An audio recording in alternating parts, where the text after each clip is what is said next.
тор авсан хүмүүс маань тороо яаж ирэх үү? Тэгээд тороо аваагүй хүмүүс маань хэмжээг нь нэлээд асуугаад байна.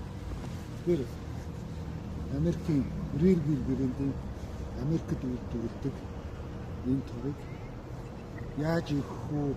Тэгээд ямар хэмжээтэй вэ гэдгийг тайлбарлая. Гаргаж ирээд бэлгэхдээ торон дээрээсээ атгаж агаад зөөлхөөс эсэрт бэлгэн. Тор маань ямар хэмжээтэй вэ гэхээр тохоо хэмжээтэй. Тэгээд өргөөшөө бол төө гарантай 30 см орчим даа.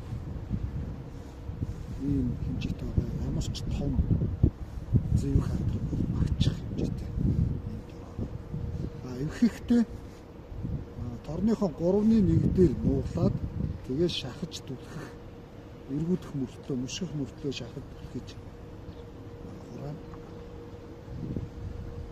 мөшгөөд энийг нуудлаад дахиж түлхэх мөртлөө мөшгөөд жижиг болчихж байгаа. Хийн сэгсрэн дахиад харагдав.